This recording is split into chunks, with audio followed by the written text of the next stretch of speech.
ऋषिमुनियों की पावन धरती, देश धर्म का नाता है। कहते सारे लोग यही है, वो हमारी माता है।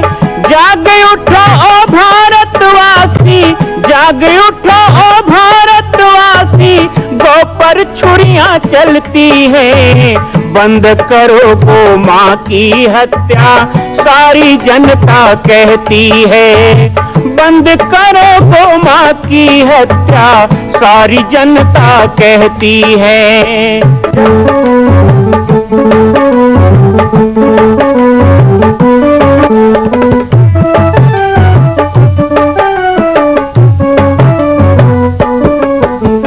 जगह जगह पर बूचड़ खाना, लाखों गौएं कटती हैं।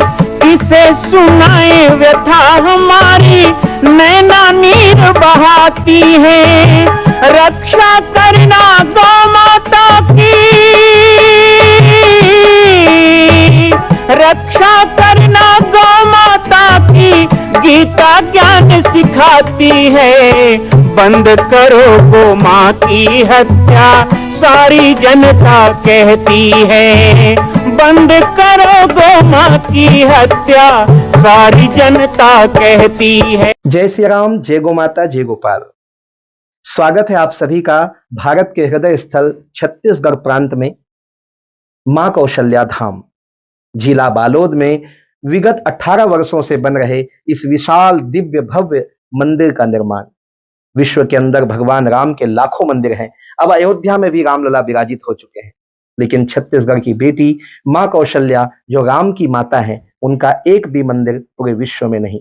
इसीलिए यह विशाल तीर्थ का निर्माण विगत वर्षों से चल रहा है बालोद जिला छत्तीसगढ़ में। 25 करोड़ की लागत से बनने वाला 108 फीट ऊंचा, 65 फीट चौड़ाई और 136 फीट लंबाई का राजस्थान के ठोस पत्थरों से बनने वाला यह मंदिर हजारों वर्ष तक भारत में 5वें धाम कौशल्या धाम के रूप में स्थापित रहेगा। 3 तल के इस मंदिर में प्रथम तल पर भगवान शिव, मध्य तल में गोद में रामलला को लेकर स्वर्ण सिंहासन में मां भगवती कौशल्या विराजित होंगी और तीसरे तल पर पंचमुखी हनुमान। इसके अलावा सामाजिक समरसता को समर्पित यह मंदिर सनातन हिंदू धर्म के समस्त देवी देवताओं महापुरुषों की मूर्तियों से सुसज्जित होगा। आप सब एक एक मूर्ति का संकल्प भी इस मंदिर के लिए कर सकते हैं। ध्यान रखिएगा, यह अवसर बार बार नहीं मिलेगा, क्योंकि 2026 में मां कौशल्या का दिव्य भव्य धाम स्थापित हो जाएगा। मां कौशल्या विराजित हो जाएगी। एक बार पुनः आप सबको निवेदन करूंगा, आइए, जुड़िए और सबको जोड़िए इस विशाल तीर्थ के निर्माण में। मैं राम बालक दास महात्यागी आप सभी को आह्वान करता हूं, संपूर्ण प्रदेश एवं देशवासियों को, कि जिस तरह रामलला के दिव्य भव्य मंदिर के लिए आप सब ने मुक्त हस्त से दान दिया है, इसी तरह मां कौशल्या के एकमात्र विश्व के प्रथम धाम के निर्माण में आप सभी मुक्त हस्त से दान दें। यह दान 3 आहुति के रूप में लिया जा रहा है। हम 1100, 1700, 5100, 11,000, 21,000, 1 लाख, उससे भी अधिक जो भी राशि करना चाहें 2025 और 26 के अंतर्गत 3 बार देने का संकल्प लेंगे। ठाकुर भला बिराजी, उड़ीसा जगन्नाथपुरी में भला बिराजी। जगन्नाथ के भात को जगत पसारे हाथ, कौन नहीं जानता श्री पुरी जगन्नाथपुरी को। भगवान श्री कृष्ण के अद्भुत स्वरूप का दर्शन करने भगवान जगन्नाथ जी की यात्रा संपूर्ण विश्व करता है। सारे ब्रह्मांड में 7 पुरियों में एक पुरी के रूप में विख्यात श्री जगन्नाथपुरी। भगवान जगन्नाथ जी के इस दिव्य मंदिर का निर्माण जिस समय हुआ, उस समय भारत में किसी प्रकार का मशीनी युग नहीं आया था। आश्चर्य होता है कि एक एक पत्थर का वजन 100 टन से ऊपर, और इतने विशाल काय पत्थरों को बड़े बड़े हाथियों के ऊपर रस्सियां बांधकर खींचकर उतनी ऊंचाई तक चढ़ाना। 270 फीट की ऊंचाई का मंदिर, पूरे 3 एकड़ में फैला हुआ, विशाल प्रशस्त से बना हुआ भव्य गोपुर भगवान जगन्नाथ जी का। आज हम भगवान जगन्नाथ जी के रथ यात्रा के अवसर पर बाबा जी की पार्टी में विशेष कार्यक्रम आपके साथ बांट रहे हैं। ये विशेष कार्यक्रम जगन्नाथ मंदिर के रहस्यों को उद्घाटित करता है, और आशा करता हूं कि इस कार्यक्रम के द्वारा आपको भी भगवान जगन्नाथ जी की यात्रा करने की प्रेरणा मिलेगी, और आप जरूर अपने जीवन काल में एक बार कलयुग के धाम जगन्नाथ का दर्शन जरूर करें। मेरा सौभाग्य रहा है कि बचपन से आज तक कई बार महाप्रभु जगन्नाथ जी ने मुझे बुलाया, कई बार हम भक्तों को लेकर भी वहां तक गए और आगे भी जाएंगे। आप सब भी हमारे साथ चलेंगे, तैयार रहिएगा। भगवान जगन्नाथ जी के मंदिर के कुछ रहस्य हैं। सबसे पहला, भगवान जगन्नाथ जी श्री कृष्ण और बलभद्र जी की, श्री कृष्ण बलभद्र और सुदामा जी की जो मूर्तियां हैं वो काष्ठ की हैं, लकड़ी की हैं, लकड़ी की मूर्तियां हैं। और ऐसा कहा जाता है, कुछ लोग पूछते हैं कि जगन्नाथ जी में ही भात का क्यों महत्व है। एक बार महाविष्णु नारायण ने चारों धाम की यात्रा करने का मन बनाया। भगवान विष्णु ने सबसे पहले बद्रीनाथ की यात्रा की। बद्रीनाथ में उन्होंने स्नान किया। तत्पश्चात वो द्वारकापुरी आए। द्वारकापुरी में उन्होंने श्रृंगार किया और श्रृंगार के पश्चात राजभोग करने के लिए वो जगन्नाथ जी पधारे। वहाँ पर उन्होंने भोजन किया और उसके पश्चात रात्रि का विश्राम उन्होंने रामेश्वरम में किया, जहाँ आज भी अनंत विष्णु शेष साई पर विराजमान है। चारों युग के 4 धाम हैं, सतयुग का बद्रीनाथ, त्रेता का रामेश्वरम और द्वापर का श्री नाथ जी रणछोड़ द्वारका धाम और कलयुग के जगन्नाथ धाम। जगन्नाथ मंदिर की विशेषता में हम देखते हैं कि जब भगवान कृष्ण ने शरीर छोड़ा, उनका दाह संस्कार किया गया, तो उनका एक भाग बचा रहा।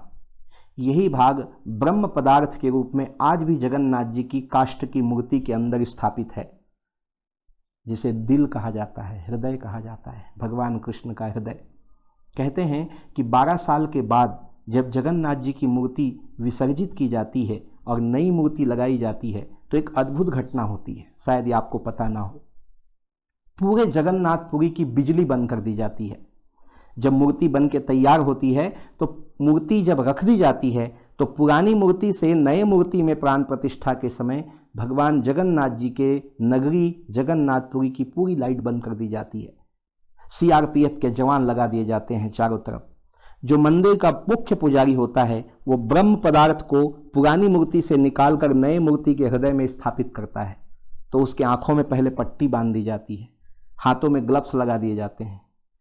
वो छुएगा, अनुभव करेगा, पर उसे जान नहीं पाएगा वो क्या चीज़ है और देख नहीं पाएगा वो क्या चीज़ है। वो ब्रह्म पदार्थ को उछलते हुए खरगोश की तरह अनुभव किया जाता है, जैसे धड़कता हुआ कोई दिल हो। उसे लाकर नई मूर्ति में रखा जाता है, मूर्ति बंद की जाती है और उसके बाद पूजन प्रारंभ हो जाता है। इसी तरह नई मूर्ति की स्थापना के साथ साथ ये भी कहा गया कि जो भगवान जगन्नाथ जी का सिंह द्वार है, आप गए हो तो अनुभव किए होंगे, भगवान जगन्नाथ जी का जो सिंह द्वार है, जब तक आप उसमें उसके बाहर रहेंगे, समुद्र की भयानक आवाज आपके कानों में आएगी, क्योंकि समुद्र पास ही है। साथ ही वहां पर चिता भूमि है, जहां बहुत सारे मुर्दे जलाए जाते हैं। वहां की गंध भी नाक में आएगी, मछलियों की बास आएगी। लेकिन जैसे ही आपने सिंह द्वार के अंदर पैर रखा, ना तो समुद्र की आवाज आएगी, ना नाक में कोई सुगंध बदबू आएगा, कुछ भी नहीं। Sound proof. ये कैसे बनाया गया? ये आश्चर्य है। भगवान जगन्नाथ जी के सिंह द्वार की तरह ही वहां पर जो मंदिर का परिसर है, प्राय हम मंदिरों में देखते हैं कबूतर आ जाते हैं, तोते बैठ जाते हैं और कोई पक्षी आ जाते हैं। पूरे 3 एकड़ के मंदिर परिसर में आपको एक भी पक्षी दिखाई नहीं देगा। उस मंदिर के ऊपर से कोई चिड़िया कभी नहीं उड़ती, और यही कारण है कि उसके ऊपर से हेलीकॉप्टर भी नहीं उड़ाया जाता। कोई हवाई जहाज ने आज तक नहीं उड़ा, उड़ेगा तो वो नष्ट हो जाएगा। भगवान जगन्नाथ जी के ध्वज का महत्व। भगवान जगन्नाथ जी का ध्वज हवा की विपरीत दिशा में उड़ता है। इसके लिए पूरा विश्व का वैज्ञानिक फेल है। कई बार शोध किया गया। यदि हवा पूरब की ओर चल रही है तो झंडा पश्चिम की ओर उड़ता है।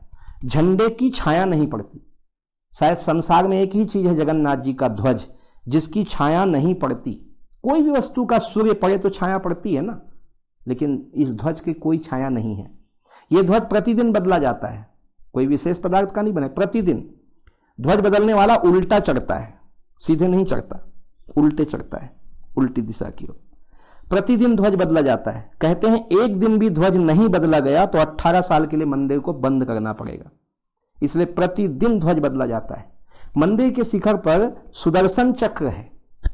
आप जगन्नाथ जी के 8 दिशा से उसको देखोगे। शहर के किसी भी कोने से दूरबीन लगाओ, ड्रोन कैमरे से देखो, चारों तरफ चक्र एक ही है ऐसा, लेकिन हर तरफ से वो ऐसा दिखता है, यानी आप जिधर जिधर जाएंगे आपको उधर से घूमता हुआ दिखाई देगा, हर तरफ से सीधा दिखाई देगा। बहुत सारे रहस्य हैं, रहस्यों से भरा हुआ है जगन्नाथ जी का मंदिर। जगन्नाथ जी के मंदिर में छाया नहीं पड़ती, कोई पक्षी नहीं दिखाई देता, ये सब तो ठीक है, लेकिन एक और अद्भुत आश्चर्य और हमारे हिंदू धर्म के लिए बहुत बड़ा एक गर्व का विषय है रसोई। जगन्नाथ जी की रसोई, जिसमें मिट्टी की 7 हंडी लकड़ी से जलने वाले चूल्हे पे चढ़ाई जाती है, सीढ़ी की तरह, एक के ऊपर दूसरी हंडी, तीसरी हंडी, ऐसे 7 हंडी रखी जाती है। 7 हंडी रखने पर सबसे ऊपर की हंडी का चावल पहले पकता है। आप सोचिए, नीचे आंच पड़ी, नीचे की हंडी गर्म हुआ, उसका गर्मी ऊपर गया, फिर तीसरे में, चौथे में, लेकिन ऊपर की हंडी का चावल पहले पकेगा, फिर छठवां, फिर पांचवा, फिर चौथा, फिर तीसरा, फिर दूसरा, फिर पहला। नहीं तो ये 6 हंडी के पकते तक नीचे की हंडी का चावल तो जल जाना चाहिए, लेकिन नहीं। भगवान जगन्नाथ जी की रसोई का मर्म केवल जगन्नाथ जी ही जानते हैं। एक चमत्कार ये भी है, भगवान जगन्नाथ जी की रसोई में 500 से अधिक रसोइया काम करते हैं। प्रतिदिन में, एक दिन में 5 लाख लोगों का भोजन बनता है, और इतने लोगों के लिए भोजन कभी कम नहीं पड़ता। आज तक नहीं हुआ जगन्नाथ जी में भात खत्म हो गया, कभी नहीं सुना। और इतना ही नहीं, खराब भी नहीं होता। शाम होते होते सारा भोजन समाप्त भी हो जाता है, कोई भूखा भी नहीं रहता और भोजन व्यर्थ भी नहीं जाता। जगन्नाथ के भात को जगत पसारे हाथ। एकादशी के दिन भी जगन्नाथ जी में चावल खाया जाता है और कोई दोष नहीं लगता। हम तो फलाहारी हैं, सदा व्रत हैं, कभी भोजन करते ही नहीं हैं, दाल चावल खाते ही नहीं हैं, 20 साल हो गया, लेकिन जब जब जगन्नाथ जाते हैं तो पेट भर दाल चावल खाने को वहीं मिलता है। भगवान जगन्नाथ जी के ऐसे पावन लीला को हम नमन करते हैं और आप सबके साथ श्री पुरी जगन्नाथ जी में आज होने वाले रथ यात्रा में सम्मिलित होते हैं। जय जगन्नाथ। बाबा जी की पाती में कल पुनः आप सभी का स्वागत रहेगा।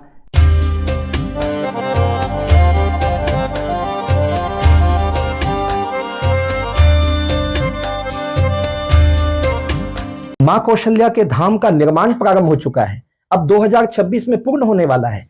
अरे अंगद हनुमान नहीं तो गिलहरी तो बनिए। एक छोटा सा संकल्प आप अपने मां भगवती के लिए नहीं कर सकते हैं?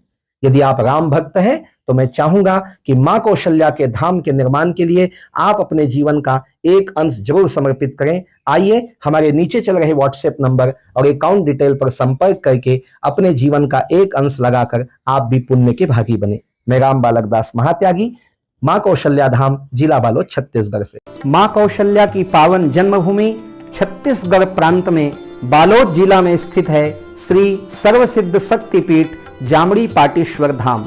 परम पूज्य सद्गुरुदेव राजयोगी बाबा जी की तपस्थली श्री पाटेश्वर धाम और विश्व के अद्वितीय मां कौशल्या जन्मभूमि मंदिर निर्माण का दर्शन करने और इसी प्रकार समसामयिक विषयों पर अपना ज्ञानवर्धन करने के लिए और 10,000 गायों के लिए बनने वाले श्री हनुमान नंदीशाला गो अभ्यारण्य का समाचार प्राप्त करने के लिए आप सभी देखते रहें YouTube चैनल पर, और हमारे चैनल को आप सभी सब्सक्राइब करें, घंटी का बटन दबाएं ताकि आप सूचनाओं से जुड़े रह सकें। जय श्री राम, जय गौ माता, जय गोपाल।